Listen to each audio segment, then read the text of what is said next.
once again, welcome back to our channel Gyan Lab and welcome back to our chapter wise MCQ series. आपके 12th standard के हमने आपको 12 chapters provide कर दिए हैं जिसमें हमने आपको हर एक चैप्टर के इंपॉर्टेंट एमसीक्यूज की प्रैक्टिस करवाई है।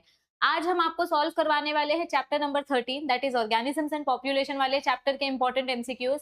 अब ये जो चैप्टर है, इस चैप्टर में ज्यादातर क्वेश्चंस कौन से टॉपिक से आते हैं?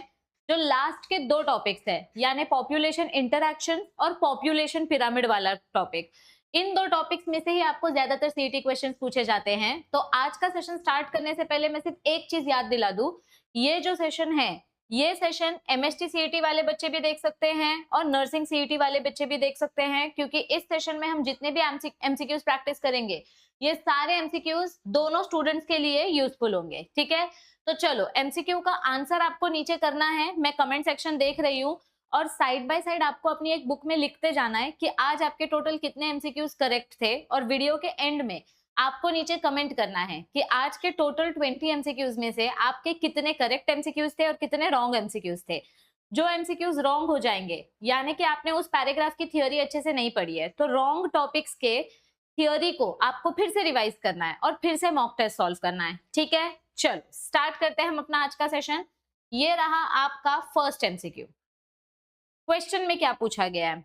In spite of inter specific competition in nature, in which mechanism the competing species might have evolved for their survival. देखो, सेम स्पीशीज के बीच में कंपटीशन होता है, डिफरेंट स्पीशीज के बीच में कंपटीशन होता है। ठीक है, नेचर में अलग अलग स्पीशीज भी आपस में कंपटीशन करती है, लेकिन ये सब होने के बावजूद भी अगर दो ऑर्गेनिजम्स को एक साथ रहना है, दोनों ऑर्गेनिज्म सेम स्पीशीज के हैं बट दोनों को एक साथ रहना है, तो ऐसा कौन सा इवोल्यूशन है जो करके हम दोनों ऑर्गेनिजम्स को एक साथ रख सकते हैं खुशी खुशी? मतलब एक ही पेड़ पर सेम स्पीशीज के बर्ड्स हैं। अब दोनों बर्ड्स या बहुत सारे बर्ड्स हैं, ये सारे बर्ड्स अगर एक ही टाइप का खाना खाएंगे तो इनके बीच में फाइट हो जाएगी, मेरे को खाना चाहिए, मेरे को खाना चाहिए, मेरे को खाना चाहिए। लेकिन अगर हम इनके खाने को ही बदल दें, यानी कि अगर हम इनके रिसोर्सेस को डिवाइड कर दें, तो इनमें से कुछ बर्ड्स फ्रूगीवोरस बन जाएंगे यानी फ्रूट्स खाने वाले, कुछ बर्ड्स इंसेक्टिवोरस बन जाएंगे यानी इंसेक्ट खाने वाले, और कुछ बर्ड सीड ईटर्स बन जाएंगे। तो हमने क्या किया, बर्ड्स के खाने को डिवाइड कर दिया, उनके रिसोर्स को डिवाइड कर दिया, जिसकी वजह से अब ये सारे बर्ड्स एक ही साथ एक ही ट्री पर खुशी खुशी एक फैमिली जैसे रहेंगे, आपस में फाइट नहीं करेंगे और इनका रिसोर्सेस भी इनके लिए सफिशिएंटली सप्लाई हो जाएगा। तो इस प्रिंसिपल को बोलते हैं रिसोर्स पार्टीशनिंग। तो इस क्वेश्चन का राइट आंसर क्या है? जिसने जिसने ऑप्शन नंबर बी कमेंट किया है उनका सही आंसर है। देखो, कभी कभी ऐसे क्वेश्चंस को रीफ्रेम करके आपको सीईटी में पूछा जाता है, तो आपको उसके पीछे का मीनिंग समझ में आना चाहिए। ठीक है, चलो बढ़ते हैं सेकेंड क्वेश्चन की तरफ। अब ये रहा अपना second question. You have to read the statements and select the correct option. अब हमको यहाँ क्या बोला गया है? इंटर स्पेसिफिक कॉम्पिटिशन, दो अलग अलग स्पीशीज के बीच में कॉम्पिटिशन हो रहा है। It is the only potent force in organic evolution. मतलब क्या सिर्फ दो डिफरेंट स्पीशीज के बीच में ही कॉम्पिटिशन होता है एवोल्यूशन के लिए? ये तो गलत स्टेटमेंट है। हमने दो टाइप का कॉम्पिटिशन पढ़ा है, एक इंटर स्पेसिफिक कॉम्पिटिशन, एक इंट्रा स्पेसिफिक कॉम्पिटिशन। ये दोनों टाइप के कॉम्पिटिशन्स की वजह से एवोल्यूशन होता है, मतलब survival of the fittest. Competition तो कंपटीशन है, जिसके बीच में भी कंपटीशन होगा, जो सबसे स्ट्रॉन्ग स्पीशीज होगी वो स्पीशीज सर्वाइव करेगी, जो स्पीशीज स्ट्रॉन्ग नहीं होगी वो स्पीशीज सर्वाइव नहीं करेगी। तो कंपटीशन की बात आती है तो दो टाइप का कंपटीशन होना चाहिए, एक टाइप के कंपटीशन से एवोल्यूशन नहीं होता। तो फर्स्ट वाला स्टेटमेंट गलत है। सेकेंड स्टेटमेंट में क्या बोला गया है? Two closely related species competing for the same resource, they cannot coexist indefinitely। यानी कि समझो हम लायन और लेपर्ड की बात करते हैं। अब लायन और लेपर्ड ये दोनों एकदम क्लोजली रिलेटेड स्पीशीज है और ये सेम शिकार के लिए लड़ रहे हैं। तो ऐसे दो एनिमल्स जो कि क्लोजली रिलेटेड स्पीशीज है, ये एक साथ लंबे समय तक नहीं रह सकते। When they are competing for the same resource, अगर दोनों स्पीशीज सेम रिसोर्स के लिए फाइट कर रहे हैं तो दोनों स्पीशीज साथ में खुशी खुशी रह ही नहीं सकते। दे कैनॉट कोएग्जिस्ट इनडेफिनेटली, क्योंकि इनके बीच का कंपटीशन बढ़ते जाएगा और जो फिट स्पीशीज होगी वो सर्वाइव करेगी, जो वीक स्पीशीज होगी वो एलिमिनेट हो जाएगी। तो स्टेटमेंट नंबर 1 इनकरेक्ट है, स्टेटमेंट नंबर 2 करेक्ट है। तो इस क्वेश्चन का right answer option number A, जिसने जिसने कमेंट किया है वो अपने आप को 1 मार्क्स दे दो। बढ़ते हैं नेक्स्ट क्वेश्चन की तरफ। The association between organisms of different species in which one is inhibited and the other is unaffected. मतलब एक स्पीशीज को रोका जा रहा है और दूसरी स्पीशीज को कुछ फर्क नहीं पड़ रहा है। The other species is unaffected. एक स्पीशीज को रोक रहे हैं और एक स्पीशीज को कुछ फर्क नहीं पड़ रहा है। ऐसे टाइप का इंटरैक्शन कौन सा है? आपको याद है मैंने आपको वन शॉट लेक्चर में एक एग्जांपल दिया था काओ और ग्रास का। जब हमारी गाय घास के ऊपर ठुमक ठुमक के चलती है तो बेचारी घास के जो प्लांट्स है वो टूट जाते हैं। तो घास का यहाँ जो ग्रास है इसका नेगेटिव इम्पैक्ट हो रहा है, हमारी ग्रास टूट जाती है। लेकिन उससे गाय को कुछ फर्क पड़ता है क्या? गाय तो अपना चलना चालू रखती है, तो गाय को कुछ भी फर्क नहीं पड़ता। तो एक स्पीशीज को नुकसान हो रहा है लेकिन दूसरी स्पीशीज को कुछ भी फर्क नहीं पड़ रहा। ये देखो, एक स्पीशीज का नुकसान हो रहा है पर दूसरी स्पीशीज को कुछ भी फर्क नहीं पड़ता। ऐसा हमको सिर्फ अमेंसलिज्म में देखने मिलता है। नेगेटिविटी वाला जो एक्टिविटी है वो हमको अमेंसलिज्म में देखने मिलता है। तो इस क्वेश्चन का राइट आंसर आएगा ऑप्शन नंबर ए। आप लोग कमेंट कर रहे हो ना? जिसने सही कमेंट किया है खुद को 1 मार्क्स दे दो। Next question. In which type of interaction both the interacting organisms do not live close together? कौन से टाइप का इंटरैक्शन है जिसमें दोनों कॉम्पीटिंग स्पीशीज साथ में नहीं रहते? कौन से टाइप के इंटरैक्शन में दो स्पीशीज साथ में नहीं रहते? यस, देखो म्यूचुअलिज्म में तो दोनों को साथ में रहना पड़ेगा, तू मेरा फायदा कर मैं तेरा फायदा करता हूं। कमेंसलिज्म में एक स्पीशीज का फायदा होता है और एक को कुछ फर्क नहीं पड़ता, जैसे कि सी एनीमोन और क्लाउन फिश। पैरासिटिज्म में एक का फायदा होगा एक का लॉस होगा। फॉर एग्जाम्पल खटमल और इंसान। खटमल ने हमारा खून पिया तो खटमल का फायदा हुआ और ह्यूमंस का लॉस हो गया। मस्किटो एंड ह्यूमन का एग्जाम्पल।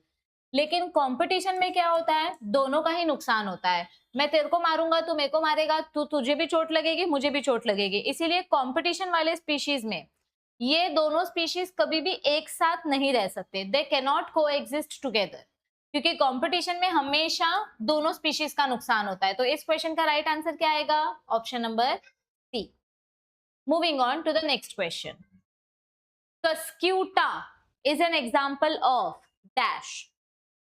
कस्क्यूटा प्लांट किसका एग्जाम्पल है? ये हमारे टेक्स्ट बुक के पैराग्राफ में दिया है। यस, ये देखो कस्क्यूटा प्लांट कैसा दिखता है पता है? ये एक पैरासाइट प्लांट है जो अपने दूसरे प्लांट के ऊपर, यानी कि होस्ट प्लांट, ये देखो कस्क्यूटा एक पैरासाइटिक प्लांट है जो हेज प्लांट के ऊपर ग्रो होता है। मतलब this is the hedge plant और इस प्लांट के ऊपर अपना कस्क्यूटा ऐसे लिपट गया है। ये कस्क्यूटा अपने होस्ट प्लांट का पूरा न्यूट्रिएंट सक कर लेता है। तो ये जो कस्क्यूटा प्लांट है ये हमारे होस्ट प्लांट के बाहर से लपेटता है, अंदर से नहीं लपेट रहा है, बाहर से लपेट रहा है। तो it is an example of ectoparasitism. मतलब जो भी नुकसान पहुंचाएगा बाहर से नुकसान पहुंचाएगा। टेक्स्ट बुक में भी ये एग्जांपल दिया है और मैंने इमेज की फॉर्म से भी आपको एक्सप्लेन किया।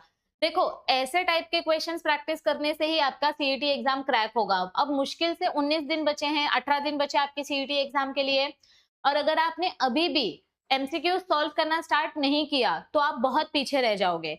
अगर आपको लास्ट 15 दिन 20 दिन में सीईटी क्रैक करना है तो मैं आपको एक ही सजेशन दूंगी कि जितना हो सके उतना मॉक टेस्ट सॉल्व करो।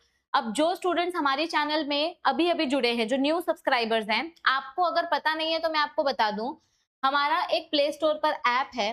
इस ऐप का जो फ्री मटेरियल है, नोट्स एंड पीडीएफ वाला सेक्शन, इस नोट्स एंड पीडीएफ वाले सेक्शन में आपको 2 फ्री मॉक टेस्ट दिए गए हैं। ये जो फ्री मॉक टेस्ट है इसमें आपको 200 एमसीक्यूज फ्री में मिले हैं। आप इसको अनलिमिटेड टाइम्स अटेम्प्ट कर सकते हो, बार बार सेम मॉक टेस्ट आप सॉल्व कर सकते हो। अगर आपका ये मॉक टेस्ट सॉल्व करके हो गया तो आप ये 1000 फ्री एमसीक्यूज वाला पीडीएफ चेक करो। एमएसटी सीईटी 2025 का जो फोल्डर है ना, उस फोल्डर में आपको ये 1000 फ्री एमसीक्यूज मिलेंगे। आप ये वाले फ्री एमसीक्यूज सॉल्व करो, जितना हो सके उतने मॉक टेस्ट सॉल्व करो, क्योंकि मॉक टेस्ट की वजह से ही बच्चों का स्कोर इंप्रूव होता है। तो हमने आप लोगों के लिए मॉक टेस्ट वाला कोर्स भी लॉन्च किया है। यहाँ पर हमने आपको चैप्टर वाइज मॉक टेस्ट भी दिया है, एक चैप्टर का 3 मॉक टेस्ट। तो ऐसे कुछ 1000 से 1200 एमसीक्यूज आपको हमने दिए हैं और पूरा 100 एमसीक्यूज का जो फुल लेंथ मॉक टेस्ट होता है वहां पर हमने आपको 34 मॉक टेस्ट दिए हैं, यानी कि 3400 एमसीक्यूज। तो 4 से 5000 एमसीक्यूज आपको इजीली मिल जाएंगे हमारे मॉक टेस्ट वाले कोर्स में। आप चाहे मेरा कोर्स परचेस करो या किसी और टीचर का कोर्स परचेस करो या किसी बुक से सॉल्व करो, सबसे ज्यादा जरूरी है इस टाइम पे कि मॉक टेस्ट सॉल्व करो। जितना ज्यादा मॉक टेस्ट सॉल्व करोगे उतने ज्यादा आपके मार्क्स सीईटी में आएंगे, क्योंकि मॉक टेस्ट सॉल्व करने से आपके अंदर कॉन्फिडेंस आता है, आपको क्वेश्चन का पैटर्न समझ में आता है और आपको पता चलता है कि कैसे टाइप के क्वेश्चंस रिपीट होते हैं। That's it. ठीक है, चलो बढ़ते हैं नेक्स्ट क्वेश्चन की तरफ। Which of the following is the correct match of organisms and kind of association? ठीक है, यहाँ पर आपको अलग अलग पेयर दिया है और आपको उसके बीच का इंटरैक्शन पेयर करके बताना है। अब देखो नीचे से स्टार्ट करते हैं। ये जो माइकोराइजा होता है मतलब फंगस और रूट का जो एसोसिएशन होता है, ये दोनों एक दूसरे की मदद करते हैं, तो यहाँ पर म्यूचुअलिज्म आना चाहिए। तो ये रॉन्ग स्टेटमेंट है, आपको करेक्ट मैच फाइंड आउट करना है। ऑर्किड प्लांट मैंगो प्लांट के ऊपर ग्रो होता है, ठीक है, तो ये कमेंसलिज्म का एग्जाम्पल है। ऑर्किड्स वाला कमेंसलिज्म का एग्जाम्पल आएगा, तो ये गलत दिया है।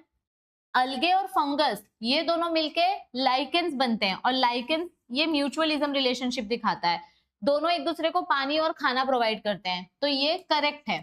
ठीक है, this is correct option. Shark और सकर फिश, ये बड़ी सी शार्क है और इसके भरोसे ये हमारी छोटी वाली सकर फिश है। ये सकर फिश शार्क का फायदा उठा के शार्क के नीचे छुप जाती है ताकि कोई बड़ी मच्छी आके इसका शिकार ना करे, तो यहाँ पर फायदा इसका हो रहा है लेकिन शार्क को कुछ भी फर्क नहीं पड़ रहा, तो ये कमेंसलिज्म का एग्जाम्पल है, पैरासिटिज्म का एग्जाम्पल नहीं है ये। तो एक ही ऑप्शन करेक्ट है, that is option number B. Next question पे बढ़े, चल next question. The total number of individual in a population per unit area in given time is called as dash। किसी भी एरिया के टोटल नंबर ऑफ इंडिविजुअल्स को जब हम count करते हैं तो उस पर्टिकुलर फिनोमिनन को हम क्या बोलते हैं बताओ। मतलब समझो अभी आपको आपके एरिया का पॉपुलेशन काउंट करने बोला है कि आपके एरिया में पिछले 1 साल में कितना पॉपुलेशन ग्रोथ हुआ है या कितना पॉपुलेशन है। तो जब आप अपने एरिया का पॉपुलेशन काउंट करोगे तो उसको हम बोलेंगे population density. It is the total number of individuals in a given time in a given area। तो इस क्वेश्चन का राइट आंसर क्या आएगा, option number C. Population explosion मतलब क्या होता है, एकदम से पॉपुलेशन बढ़ जाना। पॉपुलेशन क्रैश मतलब एकदम से पॉपुलेशन या तो फट जाएगा, बढ़ जाएगा या तो कम हो जाएगा। ग्रोथ रेट ये धीरे धीरे करके जब पॉपुलेशन की ग्रोथ होती है उसको हम ग्रोथ रेट बोलते हैं। ठीक है, next question. What does the shape of the given age pyramids reflect about the growth status of related population? चलो बताओ इस क्वेश्चन का राइट आंसर क्या आएगा। यहाँ पर जो इमेज हमको दिया गया है ये इमेज हमको क्या एक्सप्लेन कर रहा है।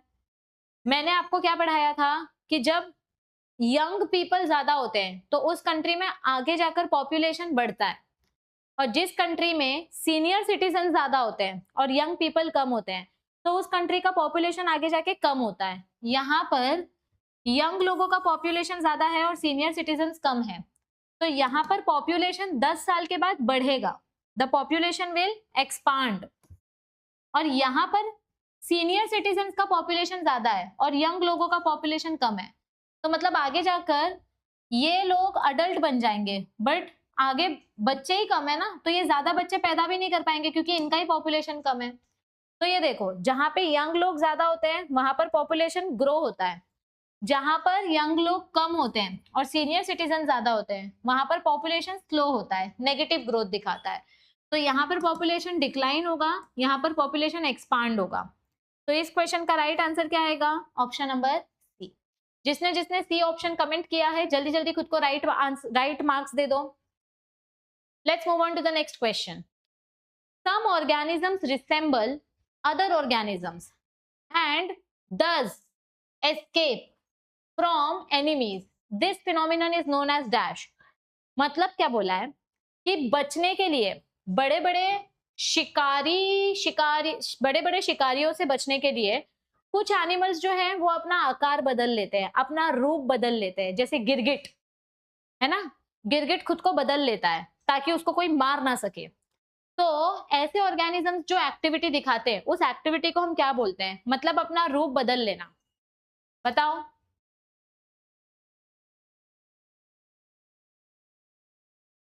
सच activity is known as camouflage, यानी ऑर्गेनिजम्स को देखकर अपना रंग बदल लेना। करेक्ट। Next question. रंग बदल लेना यानी कि खुद का आकार, खुद का शेप। मेंढक वगैरह के बॉडी में भी अलग अलग स्पॉट्स होते हैं, तो वो भी केमोफ्लाज एक्टिविटी दिखाते हैं। फ्लावर्स के बीच में छुप जाते हैं, पत्थर के बीच में छुप जाते हैं और दिखते नहीं है और बच जाते हैं। That is camouflage. Which one of the following cause increase in population? Which one of the following causes? क्या ग्रामेटिकल एरर है बाबा। ठीक है, कौन से कंडीशन में पॉपुलेशन इंक्रीज होता है? बताओ। सबसे पहली बात तो दो वर्ड्स का मीनिंग समझो। मॉर्टेलिटी मतलब होता है डेथ, किसी की डेथ हो जाना, और नेटिलिटी मतलब होता है कोई बच्चा पैदा होना। तो यहां पर which one of the following causes increase in population? अगर बच्चे पैदा ही नहीं हो रहे हैं तो पॉपुलेशन बढ़ेगा क्या? नहीं। अगर लोगों की डेथ हो रही है, डिक्रीज इन मॉर्टिलिटी, अगर लोगों की डेथ कम हो रही है, कम डेथ हो रही है तो पॉपुलेशन बढ़ेगा क्योंकि कम लोग मर रहे हैं। अगर लोग ज्यादा मरेंगे तो पॉपुलेशन नहीं बढ़ेगा। तो यहाँ पर क्या पूछा है कि पॉपुलेशन कब बढ़ता है, इंक्रीज इन पॉपुलेशन कब होता है? जब लोग ज्यादा पैदा होते हैं और कम डेथ होती है। Correct. So option number B is the right answer. Next question बताने से पहले आप लोगों को मैं ये चीज बताना चाहूंगी, जो बच्चे हमारा लाइव सेशन अटेंड करते हैं उनको पता ही है, जो बच्चे अभी तक हमारे एनसीईआरटी वाले चैनल से नहीं जुड़े हैं उनको ये नहीं पता चलेगा। हमारा ये जो नया यूट्यूब चैनल है, ये नया नहीं है, ये काफी पुराना है। यहाँ पर हम आपको डेली नीट के लाइव पीवाईक्यूज सॉल्व करवाते हैं। ठीक है, 2025, 2024, 2023 ये जो लाइव पीवाईक्यूज है, एमसीक्यूज है, ये एमसीक्यूज यहाँ पर हम आपको सुबह 10 बजे मॉर्निंग 10 AM को सॉल्व करवाते हैं। तो ये पीवाईक्यूज बहुत सारे बच्चों के लिए काफी हेल्पफुल साबित होते हैं।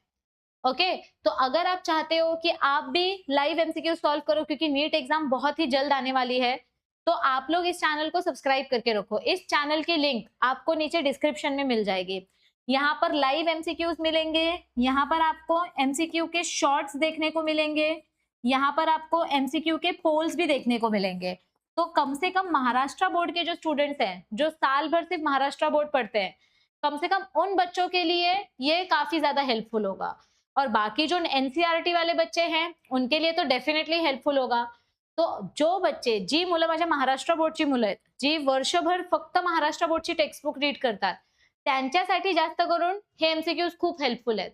कारण इथे आपण गेले 5-6 वर्षाचे एमसीक्यू सॉल्व्ह करणार आहोत। आपण डेली सकाळी 10 वाजता लाईव्ह भेटतो। तर चॅनल सबस्क्राईब करून ठेवा, म्हणजे तुमचं एक पण नोटिफिकेशन मिस नाही होणार।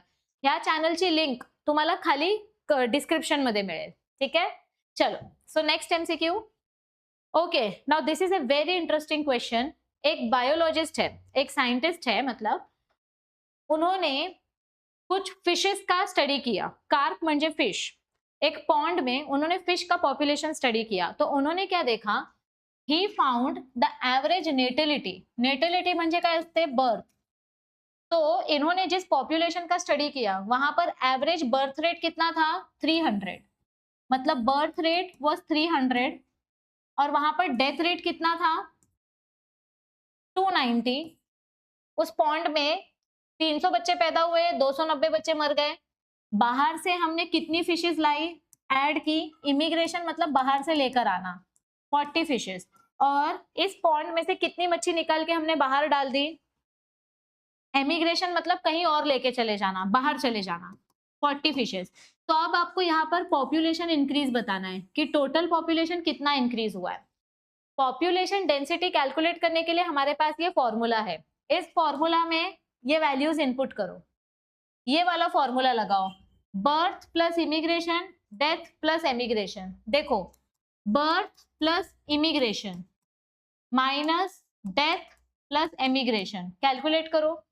कितने बच्चे पैदा हुए? 300 प्लस 40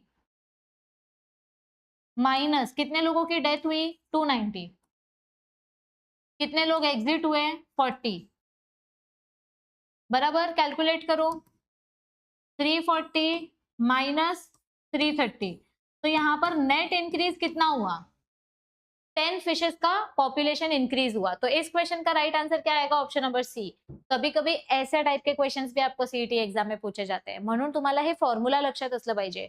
कुठे प्लस येणार, कुठे मायनस येणार, आणि डोकं लढवता आलं पाहिजे की तुम्हाला बर्थ रेट दिलंय, डेथ रेट दिलं आहे, इमिग्रेशन सांगितलं आहे, एमिग्रेशन सांगितलं आहे, म्हणजे आपल्याला हेच फॉर्म्युला यूज करायचंय.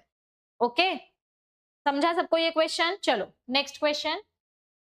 ओके, पॉपुलेशन इंटरैक्शन में का क्वेश्चन है. आपको क्या पूछा है? Identify the type of interaction 1, 2 and 3 and select the correct option. देखो, अगर दोनों स्पीशीज का नुकसान हो रहा है तो ये किस में होता है? कंपटीशन वाले केस में होता है, दोनों स्पीशीज का लॉस हो रहा है. अगर एक स्पीशीज का फायदा हो रहा है और एक स्पीशीज का लॉस हो रहा है, जैसे कि मच्छर, मस्कीटो जब हमको काटता है तो उसका फायदा हो जाता है और हमको लॉस हो जाता है.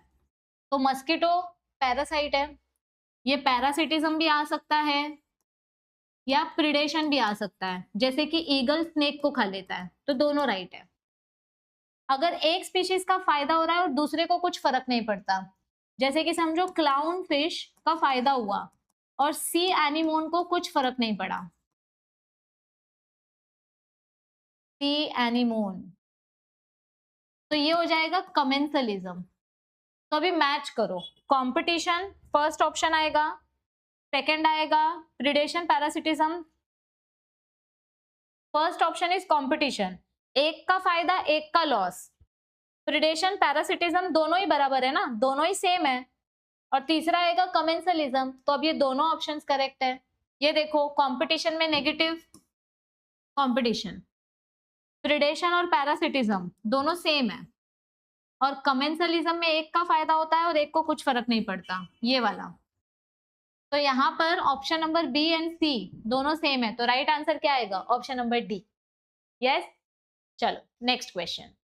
वापस से आपको पिरामिड वाला क्वेश्चन दिया है. फाइंड आउट क्या करना है? What does the shape of the given pyramid reflect. आपको यहाँ पर ग्रोथ स्टेटस बताना है कि आने वाले साल में कहां पर पॉपुलेशन बढ़ेगा और कहां पर पॉपुलेशन कम होगा.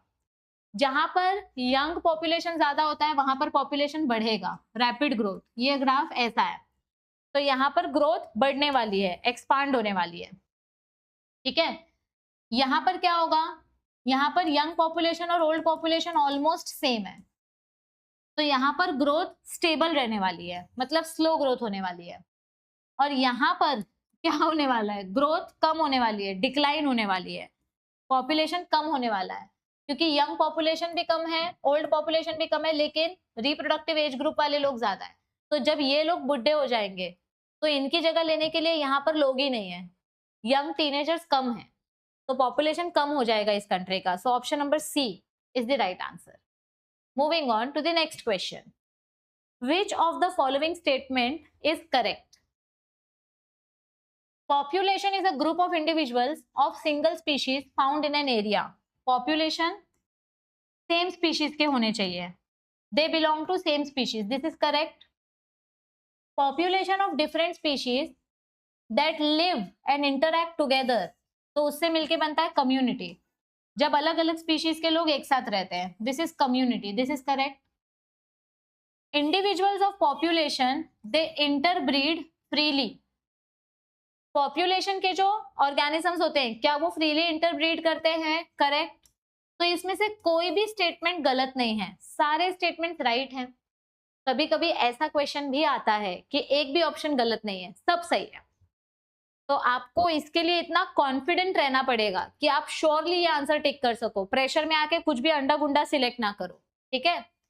चलो नेक्स्ट क्वेश्चन.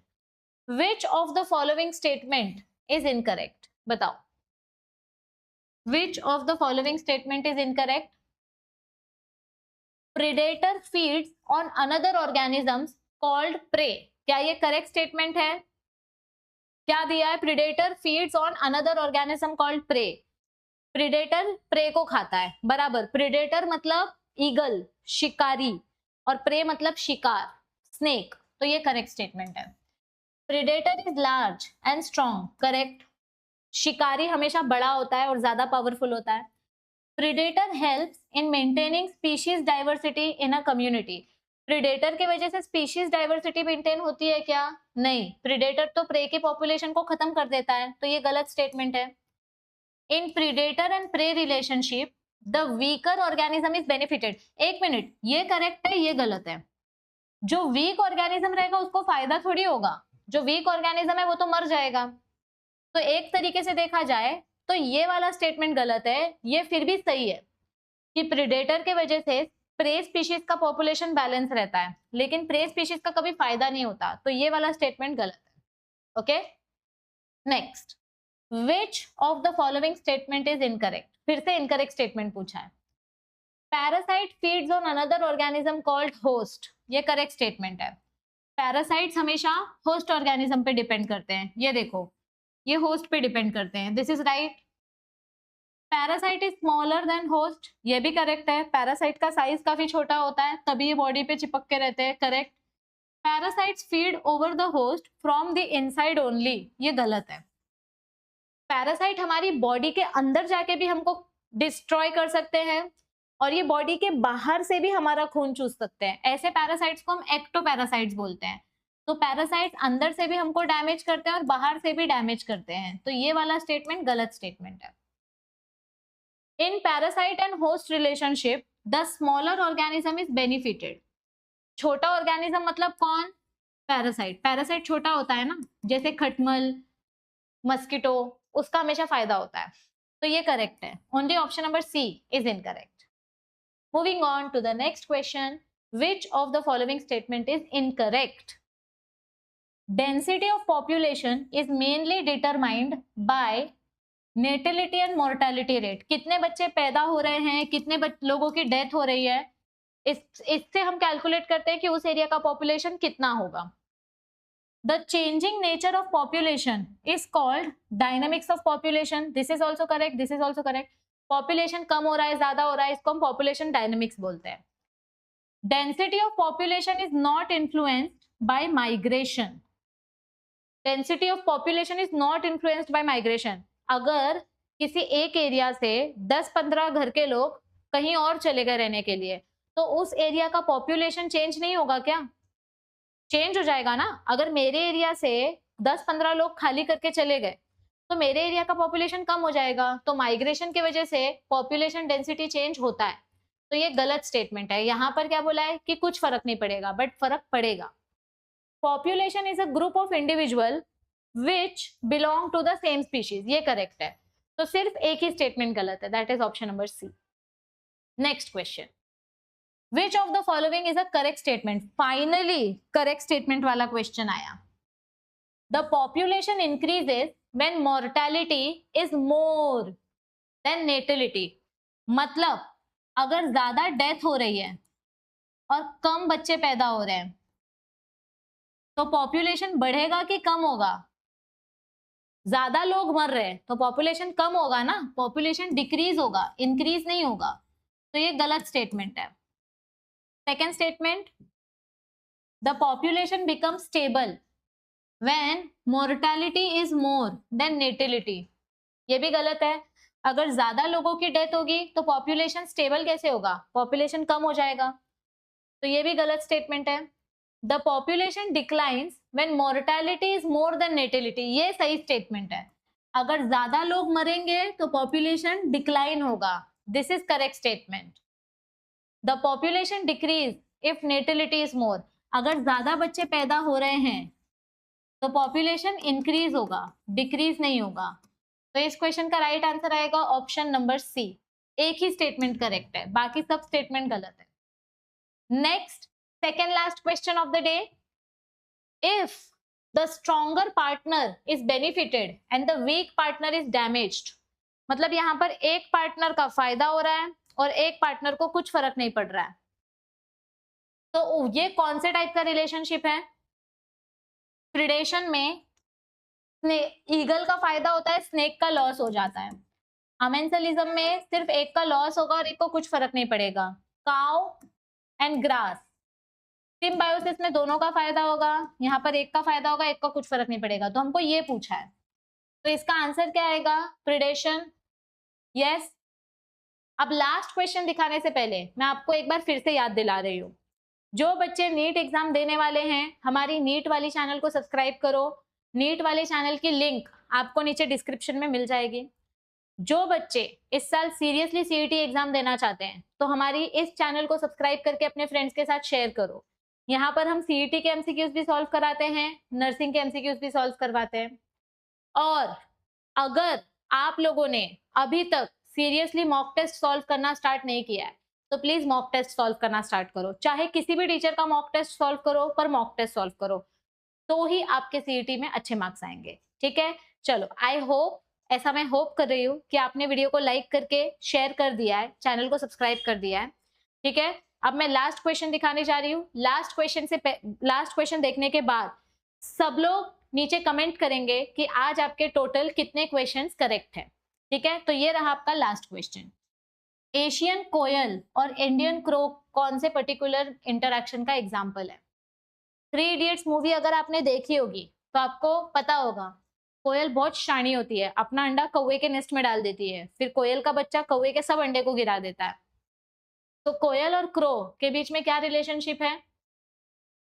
यस, ये कौन सा पैरासिटिज्म है? ये ब्रूड पैरासिटिज्म है और इसको हम क्लेप्टोपैरासिटिज्म भी बोलते हैं, तो ये भी याद रखो। ठीक है, तो मॉक टेस्ट अगर आप ज्वाइन करना चाहते हो तो आप हमारा मॉक टेस्ट वाला कोर्स परचेस कर सकते हो। 4-5 हजार एमसीक्यूज आपको इधर मिल जाएंगे। सस्ता मॉक टेस्ट ज्वाइन करना है तो आप 99 वाला मॉक टेस्ट सॉल्व कर सकते हो, यहाँ पर 900 एमसीक्यूज मिल जाएंगे। ओके, बस ज्यादा से ज्यादा मॉक टेस्ट सॉल्व करो बच्चों। अब लास्ट में वही एक ऑप्शन है, मॉक टेस्ट सॉल्व करोगे तो सीईटी में अच्छा मार्क्स आएगा, नहीं तो नहीं आएगा। तो all the best everybody, I will see you all very very very soon in our next MCQ session. NEET के लेक्चर्स रोज सुबह 10 बजे होते हैं, सीईटी के लेक्चर्स रोज शाम को 7 बजे होते हैं। तो सेशंस मिस मत करना, चैनल को सब्सक्राइब करके अपने फ्रेंड्स के साथ शेयर कर दो and I will see you soon. Till then stay tuned, bye bye.